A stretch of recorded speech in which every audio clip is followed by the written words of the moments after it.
जय गुरु जी संगत जी। Divine love for Guru ji channel को सब्सक्राइब कीजिए एंड बेल आइकन को प्रेस कीजिए ताकि आपको लेटेस्ट सत्संग की वीडियोस के अपडेट्स आपको मिल सके। एंड प्लीज वीडियोस को भी लाइक कीजिए। जय गुरु जी।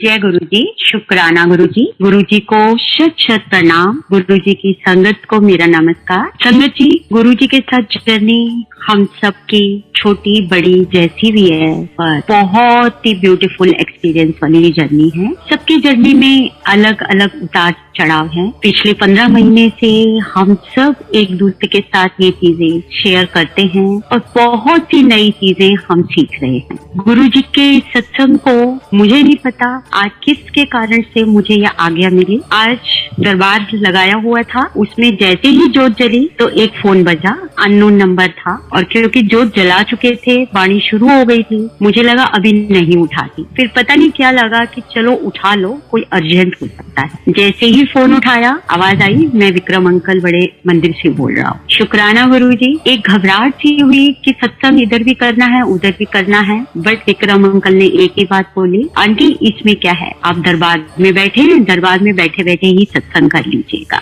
शुक्राना गुरु जी। आज मैं अपनी जर्नी गुरु जी के साथ इस फिजिकल फॉर्म में कैसे शुरू की वो एक्सप्लेन करूंगी। संगत जी, बचपना कह दीजिए, नादानी कह दीजिए, या कुछ बेवकूफियां हम सब करते हैं जब तक हम गुरु जी की दरबार में नहीं आए होते, शरण में नहीं आए होते, और शरण में आने के बाद समझ तक नहीं पहुंचे होते। तो मैं वो बचपने की और नादानियों के कुछ एक्सपीरियंसेस आप सबके साथ शेयर करूंगी गुरु जी की आज्ञा से और उनकी ब्लेसिंग से। संगत जी, मैं एक कॉमन मैन, एक मिडिल क्लास इंसान, सेल्फ मेड फैमिली की पर्सन थी। बचपन से ही जो गुरु जी हमें समझाते हैं उससे ज्यादा समझ थी मेरे में कि मैं एक पढ़ी लिखी, एक फेयर डील वाली, नॉर्मली लोगों की हेल्प करने वाली और सेल्फ मेड ह्यूमन बीइंग हूँ। तो मुझे किसी गुरु की क्या जरूरत है। हाँ, मैं ईश्वर में विश्वास करती थी, और वो भी भोलेनाथ के नाम से, शिव जी के नाम से, बट ह्यूमन बॉडी में भगवान हो सकता है ये समझ नहीं थी, और ना ये बिलीव पे मैं बिलीव करना चाहती थी। मैं बड़ी ईमानदारी से दरबार में ये बात मान रही हूँ कि मैं बिल्कुल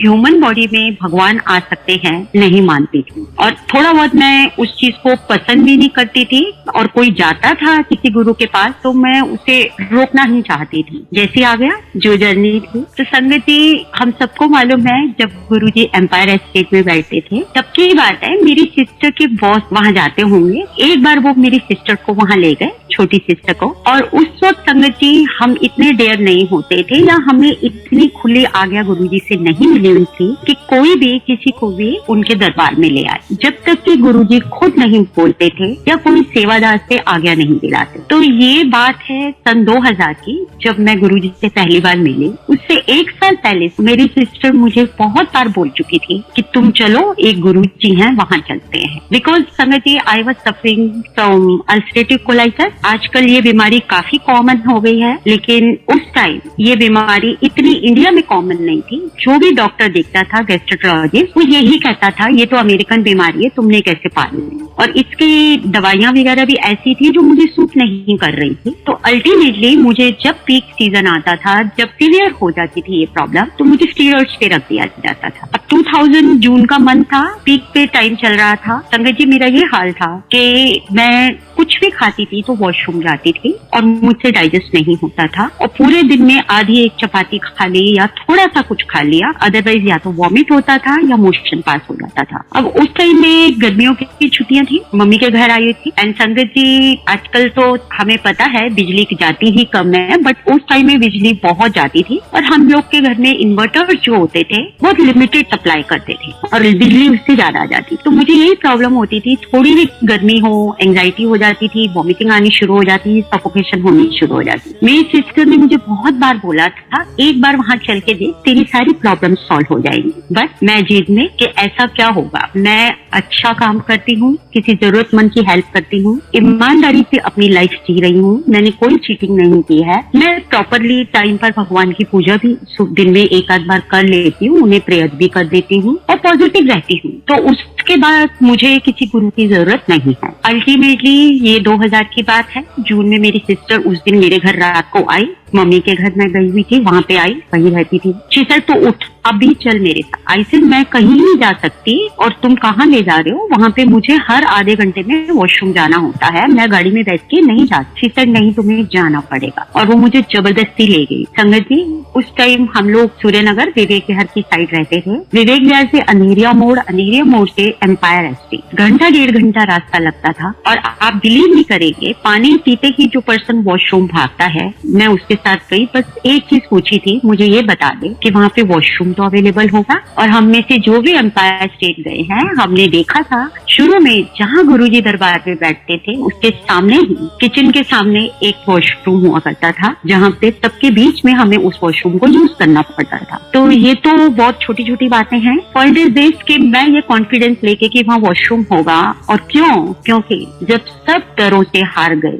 डॉक्टर, स्टीरॉइड्स, मेडिसिन, सारी पढ़ाई लिखाई सब फेल हो गई, तो मुझे लगा चलो शायद ये गुरु ही कुछ कर देंगे। वो होता है जब कोई सहारा नहीं तो डूबते को सहारे की तरह मैं वहां पहुंची। संगत जी, जैसे ही हम एम्पायर एस्टेट आए, एंट्री में गए, मेरे लिए सब नया था। एक तो सबसे पहली चीज ये नहीं थी ये कौन से गुरु हैं भाई, एंड फ्रेंकली स्पीकिंग कौन से गुरु हैं भी नहीं बोला था। जय गुरु जी, ये कौन सा गुरु है बोला गया था। अंदर से ही आवाज आई थी जो रात को बुलाते, क्योंकि जनरली जो संगत लगती थी या गुरु होते थे वो दोपहर के टाइम होते थे, 9 से 12, 5 से 7। तो चलो हम पहुंचे वहां पे जैसे ही अंदर गए, एंट्री करते ही, सीढ़ी से नीचे उतरते ही हम सबको पता है कि हम क्या कहेंगे कि कोई गुरु होगा, चोला में होगा, भगवे कपड़े होंगे, दाढ़ी होगी। बट एंटर करते ही सीढ़ी से मुड़ते जो नजर सामने गई, वाओ, ना ब्यूटीफुल, प्योर व्हाइट और इतनी खूबसूरत कपड़ों में ये कैसे गुरु है। बट मेरी सिस्टर ने मुझे यही बोला था,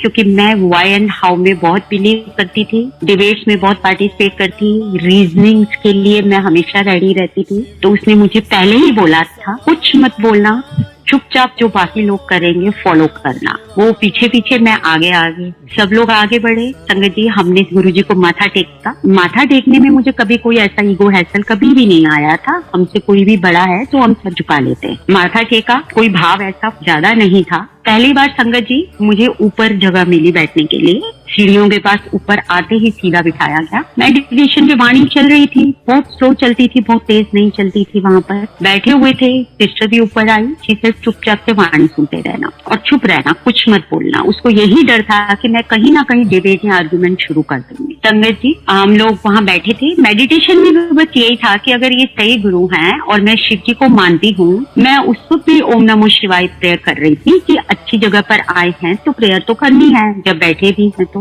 बट मुझे लगा अगर वो भी गुरु हैं और वो पहचानते हैं तो उन्हें समझ आ रहा होगा कि मैं प्रेयर कर रही हूँ और मैं अच्छा इंसान हूँ, तो वो मेरे को ब्लेस कर देंगे। नीचे आए संगत जी। संगत जी, एक पॉइंट नोट करिएगा, अभी तक मैं वॉशरूम नहीं गई, 1.5 से 2 घंटा हो चुका था, जो मेरा सबसे बड़ा डर था। उसे नीचे आए, बुलाया गया। उस वक्त गुरु जी अपने हाथ से सारी संगत को प्रसाद दिया करते थे। वो प्रसाद लेके हम बाहर जाते थे। एम्पायर एस्टेट से रोड पर खड़े होके हम वो प्रसाद फिनिश करते थे, फिर हैंड वॉश करके हम वापस आते। तो संगत जी नीचे गए, बारी आई। सिस्टर ने पीछे से उसकी कमेंट्री चल रही थी, सिंपल थी कि जो भी मिलेगा चुपचाप से खा जाना, कुछ रोकना नहीं, कुछ बोलना नहीं। एंड संगत जी, यू वोंट बिलीव, जब मैं आगे आई, गुरुजी के हाथ से मोतीचूर का बड़ा वाला लड्डू, जो 200-250 ग्राम वाला बड़ा होता है, वो लड्डू उन्होंने मेरे हाथ में दिया। दोनों हाथ भर के मैंने वो लड्डू लिया एंड शी सेड सीधे बाहर निकल जा, आवाज मत करियो। सीधा पुश करके हम बाहर आए। संगत जी, 5-10 ग्राम की रोटी नहीं खाई जा रही थी मेरे से, और शी सेड ये लड्डू आपने यहीं पे खाना है। तब मुझे ये वर्ड पहली बार नहीं समझ आया था कि यहाँ खाया तो दवाई है, घर जाके खाया तो मिठाई है। इसकी ना वैल्यू पता थी, ना मतलब पता था, ना सेंटेंस पता था।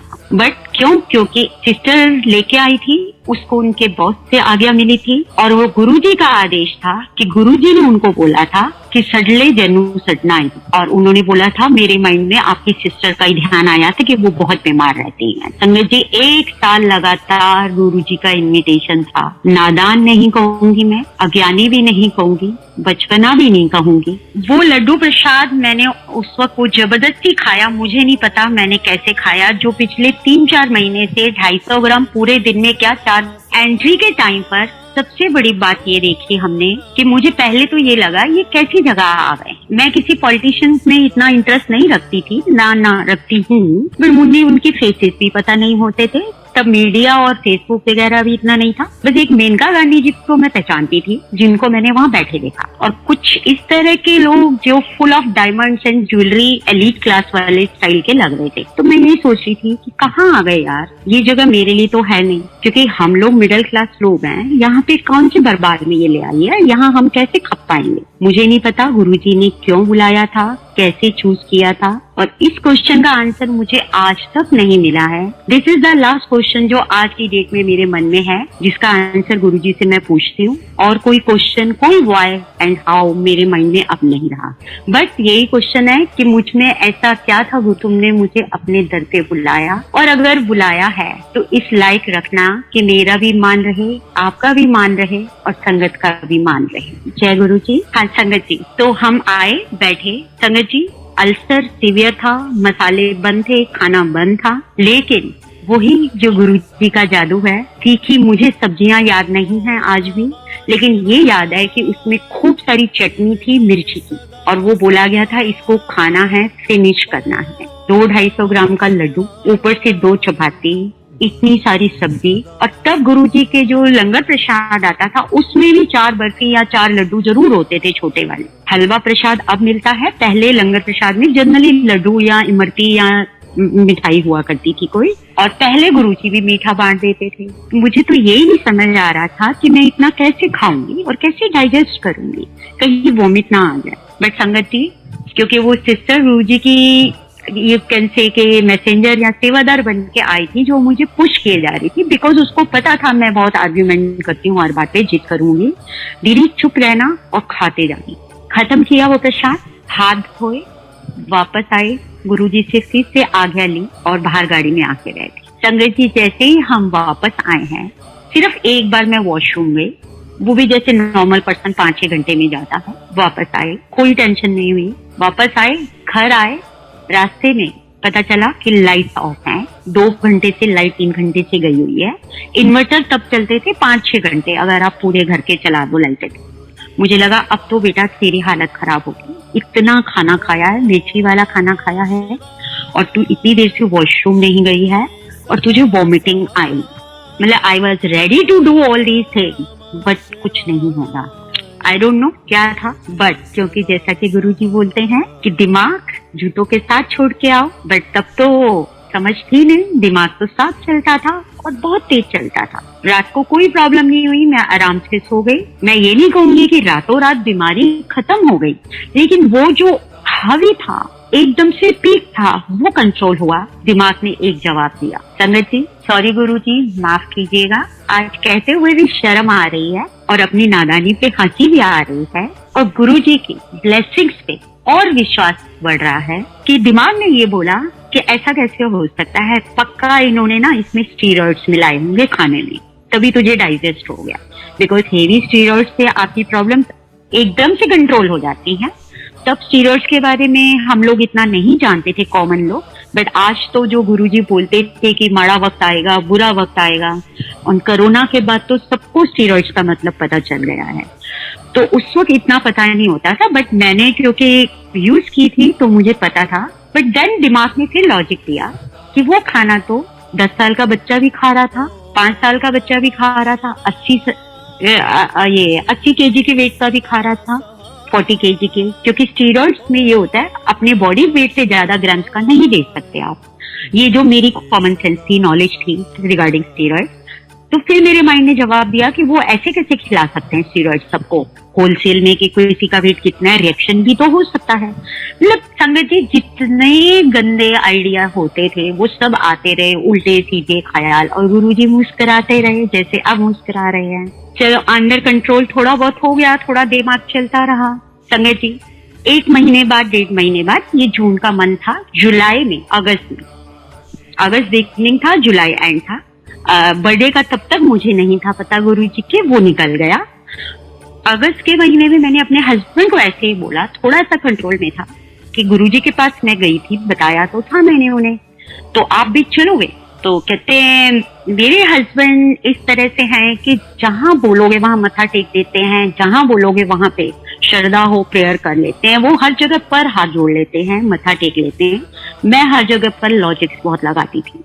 बस शिव बाबा में मेरी थी श्रद्धा, उसको मैं नहीं छोड़ती थी। बचपन से शिव जी करा था, जो सीखा था, और उनके लिए मैं प्रेयर हमेशा करती थी। उन्होंने बोला हाँ चलेगी। संगत जी, अब एक छोटा सा बचपना बता रही हूँ जो एक सेल्फ मेड मैन के या सेल्फ मेड पर्सन की होती है डिजायर। छोटी छोटी चीजें, छोटी छोटी जरूरतें, छोटी छोटी इच्छाएं होती हैं, वही यहाँ पे मैंने दिखाई।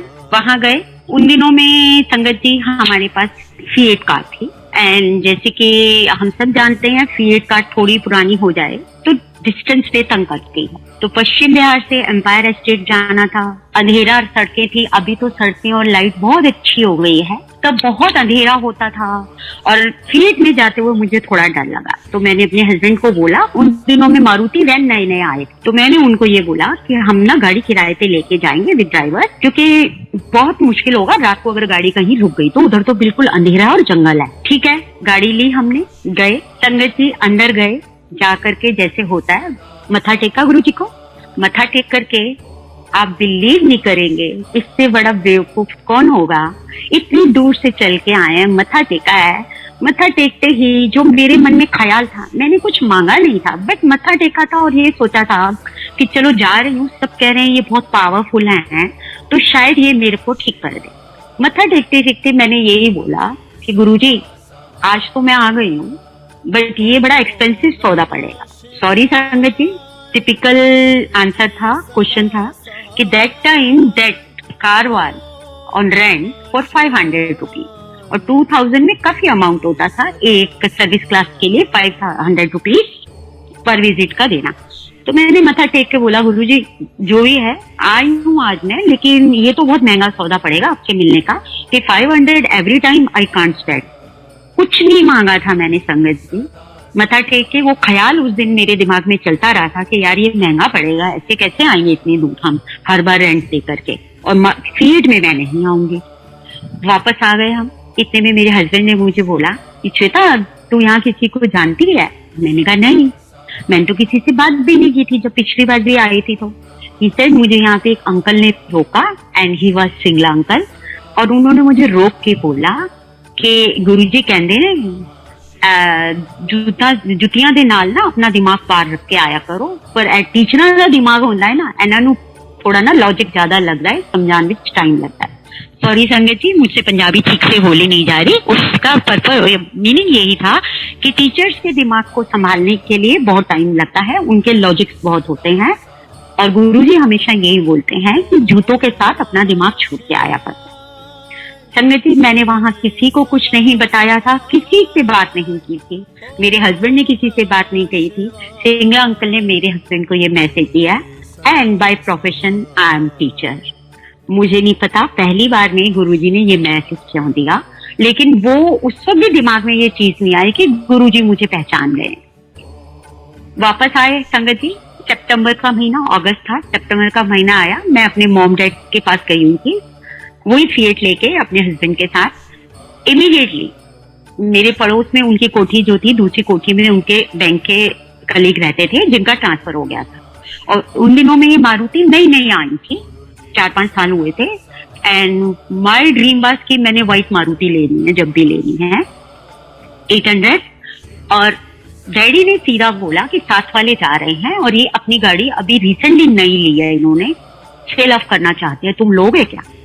संगत जी मैंने कुछ नहीं मांगा था। अगस्त में मत्था टेकते वो बोला था गुरुजी फिएट मैं लाऊंगी नहीं, उनको नहीं बोला था। उस टाइम में मेरे मन से अपने आप आवाज उठी थी, मैंने डिमांड नहीं की थी, कोई अरदास भी नहीं की, फिएट मैं नहीं लाऊंगी।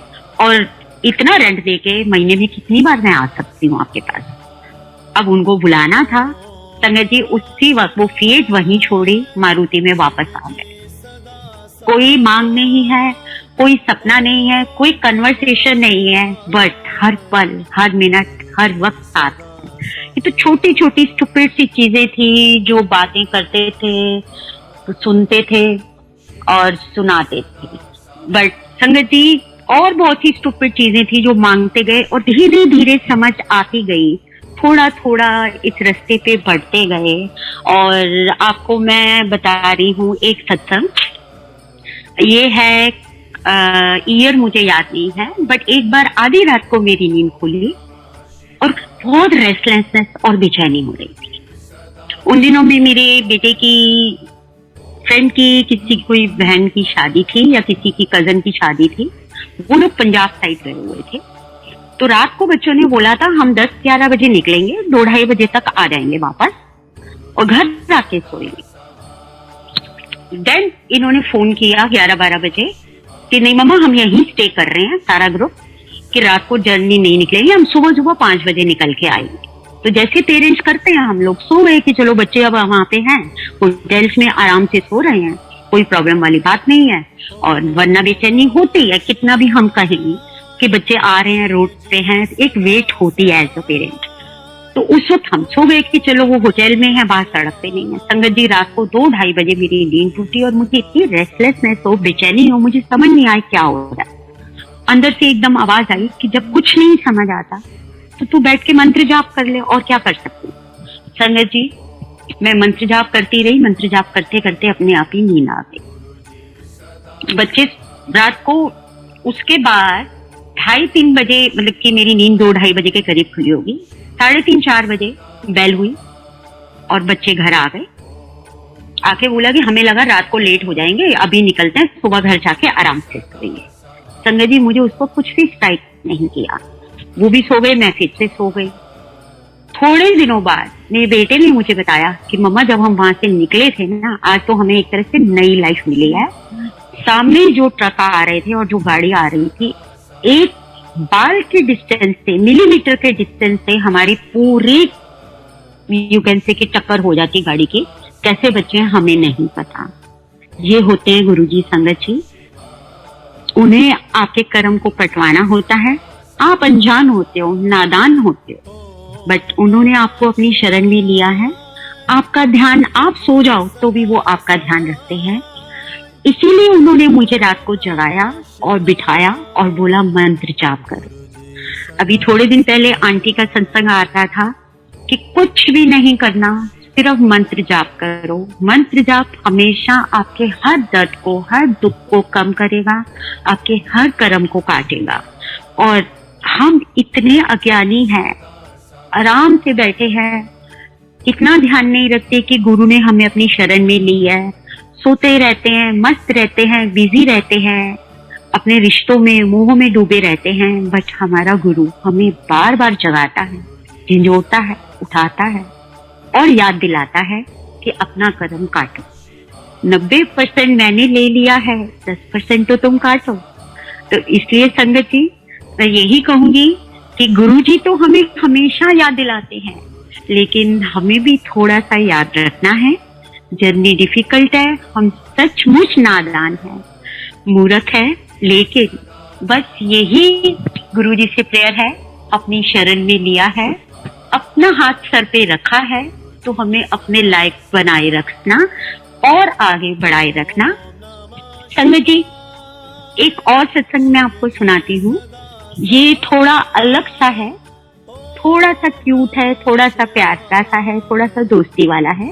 क्योंकि गुरुजी तो मेरे लिए माता पिता भी हैं, भाई बहन भी हैं, हम उनके पैर भी छूते हैं, हम उनका माथा भी चूमते हैं, हम उनको राखी भी बांधते हैं, हम उनसे ब्लेसिंग्स भी लेते हैं, हमारे वो दोस्त भी हैं। आई थिंक इससे बड़ा दोस्त कोई और हो ही नहीं सकता, जब तुम्हारा हर शेयर, दुख दर्द वो शेयर करे। तो यही दोस्ती की बात है। कई बार हमने ये संगत में, पूरे वर्ड्स मुझे ध्यान नहीं आ रहे, कि जिससे वो सेवा करवाना चाहते हैं और जब जब वो सेवा करवाना चाहते हैं अपने आप रास्ता बनाते हैं। संगत जी ये अभी रीसेंट बात है, 5-7 साल पहले तक, 2 साल तो कोरोना में काउंट ही नहीं होते कहाँ गए। पहले दिवाली वाले दिन हम लोग कभी भी चले जाते थे और दिया जला के आ जाते थे, सुबह से ही वहां पे दरबार खुला होता था। लेकिन 5-6 साल पहले हमें नहीं था पता, मेरा बेटा आया हुआ था बाहर से, तो उस वक्त एक ही गाड़ी थी, तो उसने, क्योंकि वो बाहर था तो हमें जरूरत नहीं थी दूसरी गाड़ी की, तो उसने बोला था पापा मुझे शाम को कहीं जाना है, आपने बड़े मंदिर जाना है,